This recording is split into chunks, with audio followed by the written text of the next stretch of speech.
Selanjutnya kita akan memulai sesi tanya jawab. Sudah ada beberapa pertanyaan dari teman-teman media yang mohon izin kami bacakan.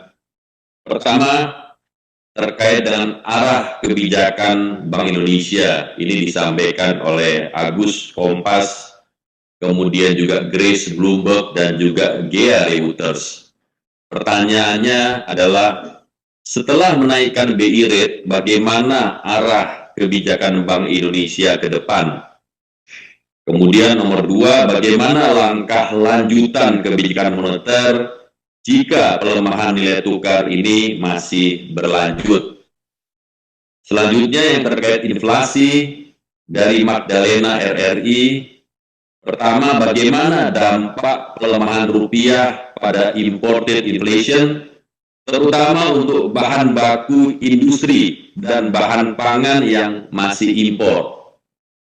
Kemudian yang kedua, bagaimana langkah Bank Indonesia dalam mengendalikan inflasi, khususnya di tengah risiko El Nino yang berpotensi mempengaruhi pasokan pangan di daerah.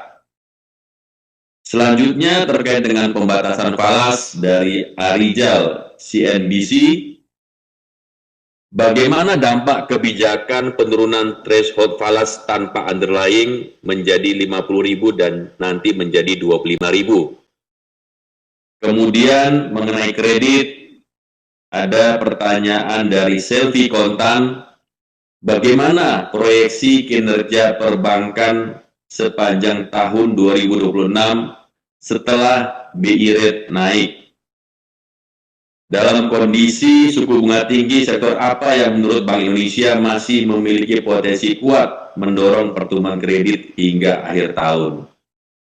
Kemudian mengenai kris dari IRA Infobank, bagaimana update transaksi kris baik dari dalam negeri maupun cross border hingga saat ini? Terakhir, mengenai uang palsu dari Aris Foi, bagaimana langkah Bank Indonesia untuk mencegah dan memberantas maraknya uang palsu? Demikian Bapak Gubernur, Bapak Ibu anggota Dewan Gubernur untuk dapat direspon. Kami persilakan Pak. Terima kasih Pak Ramdhani dan juga terima kasih rekan-rekan media yang telah menyampaikan pertanyaan-pertanyaan yang sangat bagus, baik dari Mas Agus Kompas, Grace Bloomberg, Gea Reuters, demikian juga Magdalena RRI, mohon maaf, kemudian Arijal CNBC, Selvi Kontan, Ira Infobank, dan Aris Voice of Indonesia. Saya akan merangkum jawaban secara pokok-pokoknya dari pertanyaan Mas Agus, Grace, Gea, arah kebijakan Bank Indonesia. Saya rangkum juga pertanyaan Magdalena RRI untuk inflasi. Dan sebagian dari Selvi Kontan mengenai kredit. Nanti saya undang Bu Deputi Gubernur Senior dan rekan-rekan anggota Dewan Gubernur yang lain, Bu Aida, Bu Fili, Pak Riki, dan Pak Thomas untuk menyampaikannya lebih detail berbagai pembahasan. Ada 4 hal yang ingin saya tekankan untuk menjawab pertanyaan dan sebagai dasar pertimbangan bagaimana dalam 2 hari ini betul-betul Dewan Gubernur dengan seluruh pimpinan Bank Indonesia membahas secara mendalam perkembangan terkini, berbagai informasi untuk prospek perkiraan ke depan, berbagai risiko-risiko, kita berdebat panjang, termasuk bagaimana merumuskan kebijakan. Ingin kami tegaskan dalam perumusan respon kebijakan, termasuk kenaikan BI rate, kami betul-betul mempertimbangkan secara masak dan terukur. Dan betul-betul bagaimana kita mengutamakan stabilitas ketahanan eksternal di tengah gejolak global dengan tetap turut mendukung pertumbuhan ekonomi, bersinergi erat dengan pemerintah. Yang pertama adalah hubungan kenaikan suku bunga BI rate dan SRBI dengan stabilitas nilai tukar rupiah dan melandasi kenapa Bank Indonesia dengan keputusan kebijakan ini meyakini bahwa rupiah akan stabil dan akan menguat. Insya Allah nanti di bulan Juli, Agustus itu akan menguat. Nah, tadi kami jelaskan kenapa rupiah itu melamah. Dalam berbagai kesempatan saya sampaikan kenapa nilai tukar rupiah itu under value.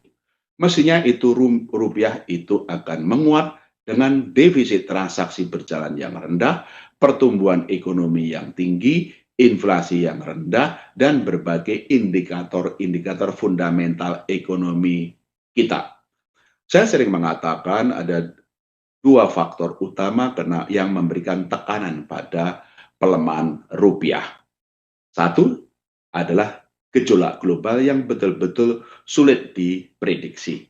Yang tadi saya jelaskan, gejolak global dari rentetan kebijakan tarif hingga kemudian perang di Timur Tengah.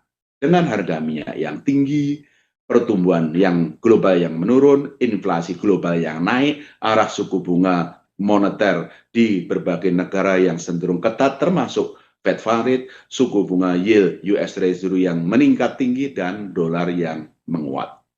Itu faktor yang memberikan tekanan kepada pelemahan nilai tukar di hampir seluruh dunia, termasuk rupiah. Di samping tekanan global, saya sampaikan bahwa secara musiman, bulan-bulan April, Mei, dan Juni itu memang permintaan falas domestik itu tinggi. Di bulan April tahun ini ada kebutuhan untuk ibadah haji umroh, termasuk juga mulai pembayaran untuk sebagian bunga maupun pokok utang luar negeri. Berikut juga pada bulan Mei dan kemudian bulan Juni juga pembagian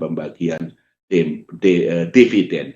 Sehingga itu yang kemudian kondisi global yang mengakibatkan capital outflow di tengah permintaan falas domestik hingga Juni memang itu masih tinggi.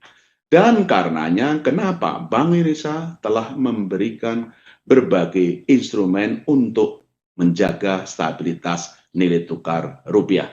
Saya sudah sering jelaskan intervensi falas Bank Indonesia itu intensitasnya kita tingkatkan, tidak hanya di dalam negeri maupun juga around the world, around the clock, yang melalui offshore non-delivery forward.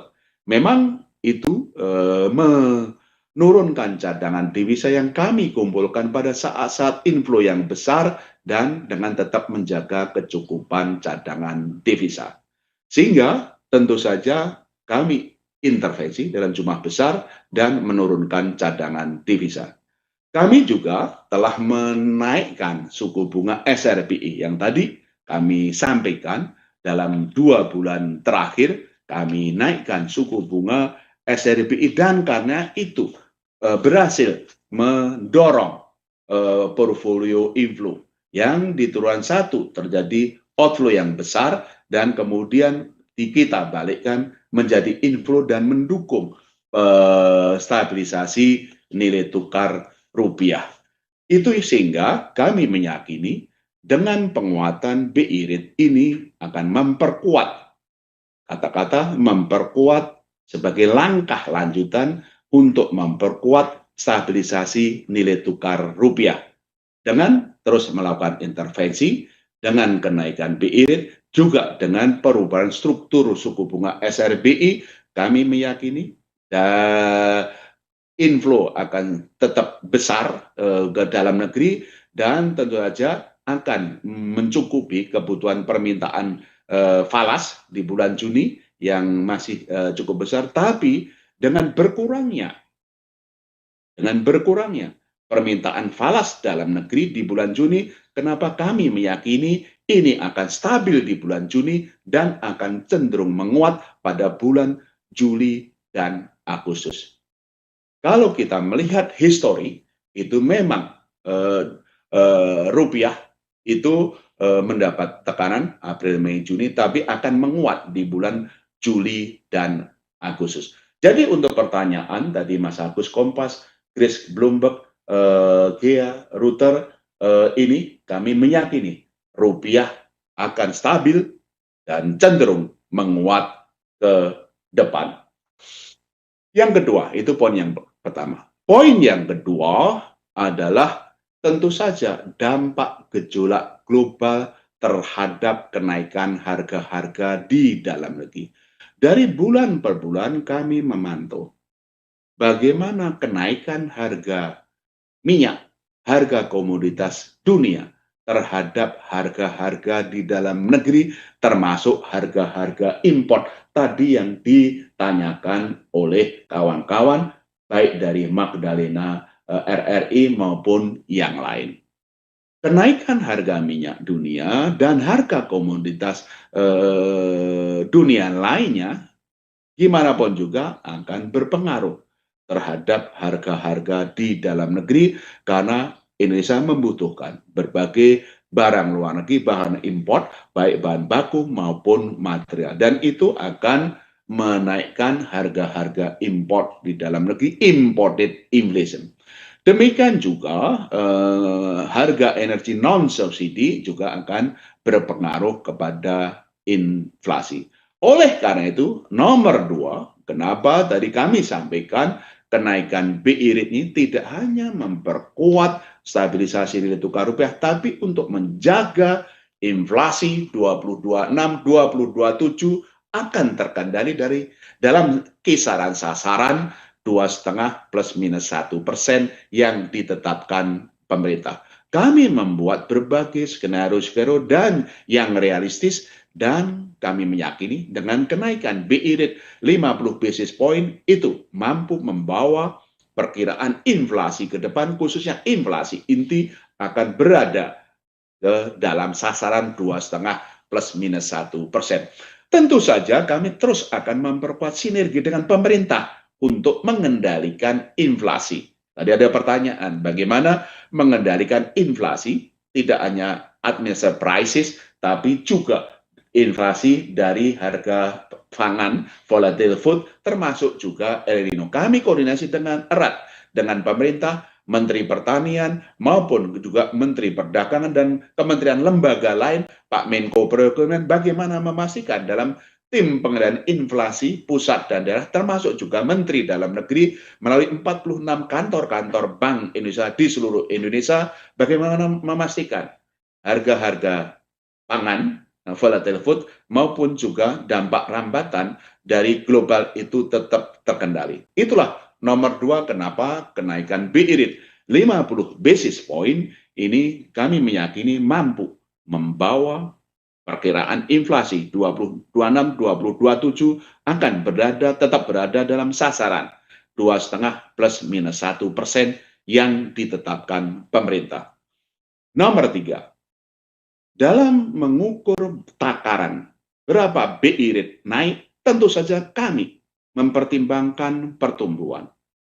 Bagaimana pertimbangan yang seimbang antara pengendalian inflasi sesuai sasaran dan juga dampak yang tentu saja tidak terlalu besar terhadap pertumbuhan ekonomi yang di dalam berbagai model maupun teori bagaimana kurva Philip antara inflation and growth itu tetap kami pertimbangkan. Kami meyakini dengan kenaikan BI rate 50 basis point ini, kami meyakini pertumbuhan ekonomi Indonesia pada tahun 2026 masih dalam berada rentang proyeksi Bank Indonesia 4,9 sampai 5,7%. Karena itu kenapa kami erat sekali dengan kebijakan pemerintah, khususnya kebijakan fiskal, sebagaimana diketahui dalam setiap rapat Dewan Gubernur, Pak Menteri Keuangan sesuai undang-undang juga mengirimkan wakilnya, Wakil Menteri Keuangan yang pada hari ini dihadiri oleh Pak Yuda Agung, bagaimana sinergitas kebijakan fiskal dan moneter sangat-sangat erat untuk menjaga stabilitas dan tetap mendorong pertumbuhan ekonomi. Jadi nomor tiga, kami tegaskan dalam mengukur BI rate 50 basis point, kami juga menakar bahwa mampu mengendalikan inflasi dalam sasaran dan juga dampaknya terhadap pertumbuhan ekonomi masih tetap berada dalam kisaran sasaran 4,9 sampai 5,7%. Nomor 4.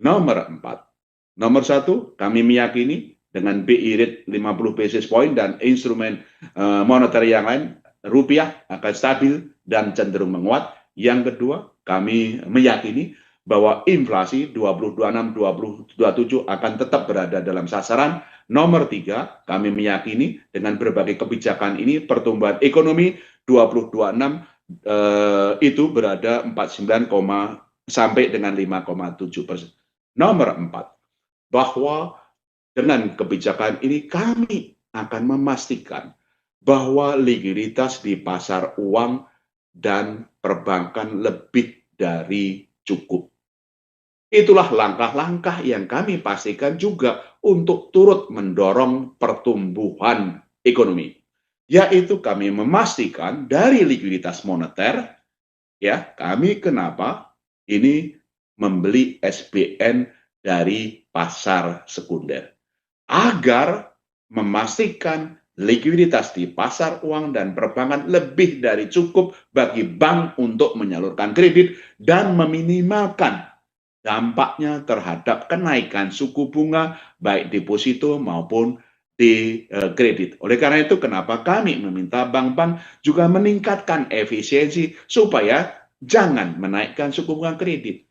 Efisiensi harus ditingkatkan supaya betul-betul mendorong kredit. Bank Indonesia meyakinkan bahwa likuiditas lebih dari cukup, yaitu tentu saja seperti tadi sampaikan, membeli SBN dari pasar sekunder sehingga likuiditas mengalir ke pasar uang dan perbankan yang tadi kami sampaikan bahwa Bank Indonesia juga telah membeli SBN year to date tadi kami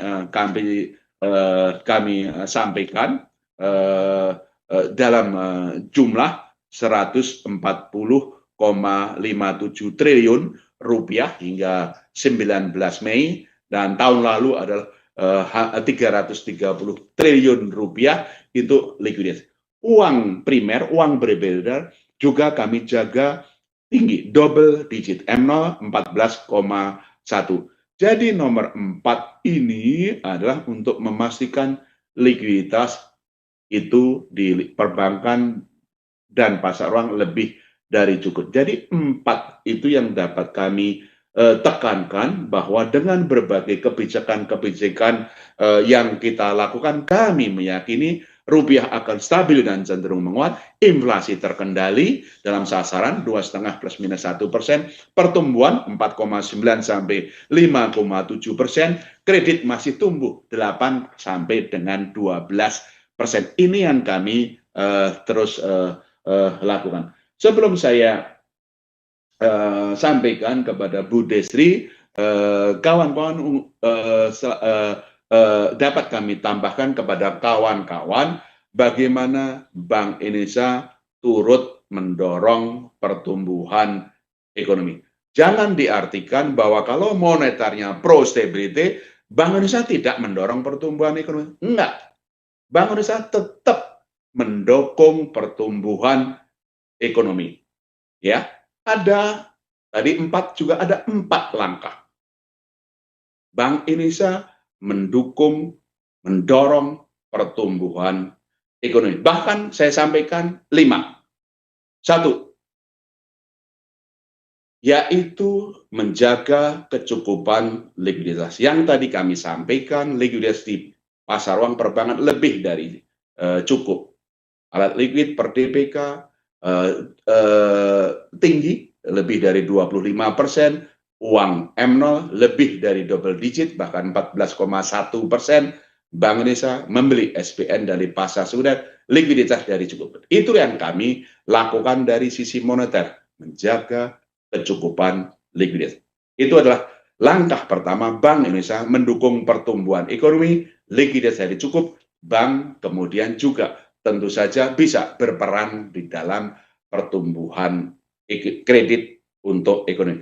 Nomor 2, yang kami lakukan adalah meningkatkan kebijakan insentif likuiditas makro Brazil. Tadi kami sudah sampaikan KLM jumlahnya besar. Yang tadi kami sampaikan KLM itu sudah mencapai cukup tinggi, bahwa KLM kita adalah 424,7 triliun rupiah. Itu data hingga Mei 2026 kami alokasikan kepada Bank BUMN 214,2 triliun, kemudian juga Bank swasta 171,1 triliun, BPD 30,6 triliun, dan juga kepada sektor-sektor prioritas yang mendukung Asacita yang tadi kami sampaikan. Nomor dua adalah dari kebijakan makro Brazil longgar, memberikan insentif likuiditas kepada bank-bank yang menyalurkan kredit dan menurunkan suku bunga yang menjaga suku bunga kreditnya tetap rendah. Itu adalah nomor dua.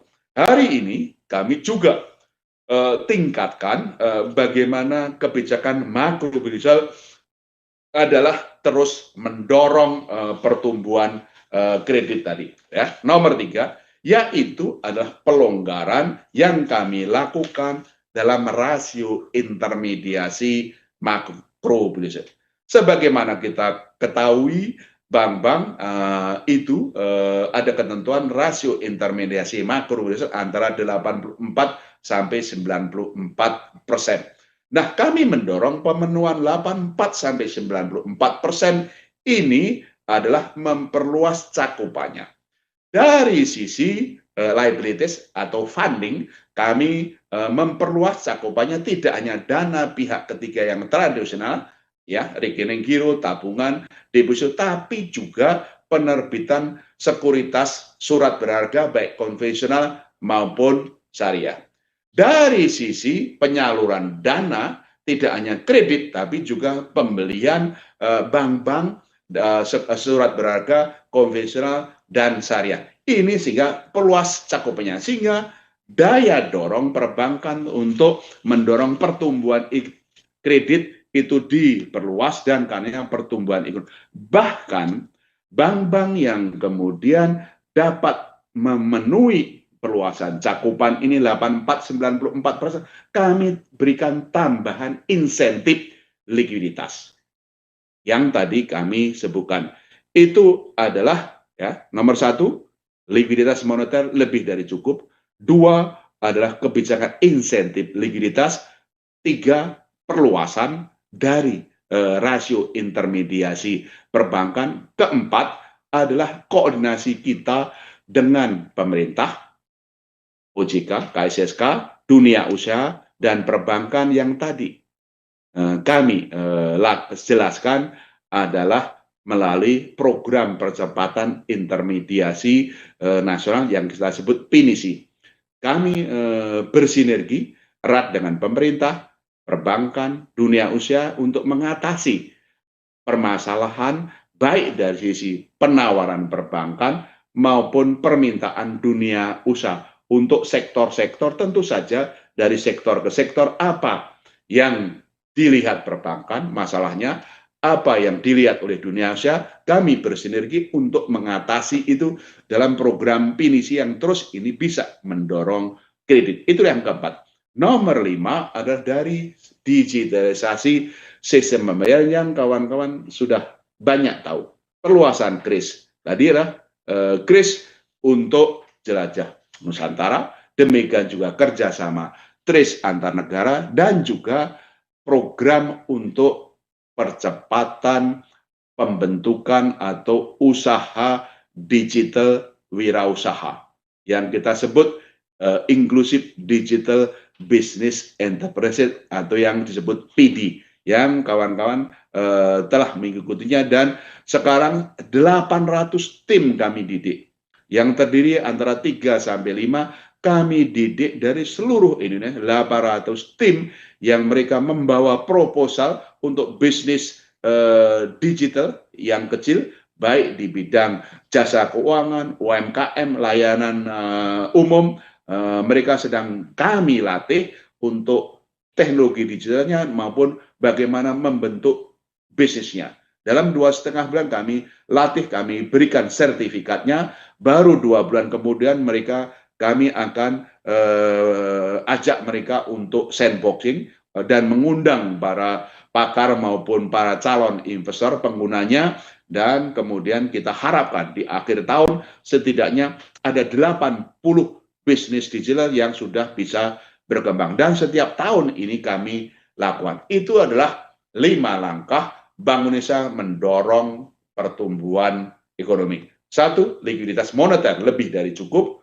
2, terus meningkatkan insentif likuiditas makro ke sektor-sektor prioritas. 2, perluasan, pelonggaran rasio intermediasi perbankan dengan tambahan insentif. 4 adalah program pinisi, dan kelima, akselerasi digital untuk ekonomi keuangan digital inklusif sebagai sumber pertumbuhan baru ekonomi Indonesia dan penciptaan lapangan kerja. Barangkali itu yang dapat kami jelaskan untuk berbagai pertanyaan tadi, supaya ini semakin memperjelas bagaimana Bank Indonesia menjalankan mandatnya, menjaga stabilitas, dan turut mendorong pertumbuhan ekonomi, bersinergi erat dengan pemerintah, KSSK, dan para pihak. Kami undang Bu Desri untuk menjelaskan berbagai pertanyaan maupun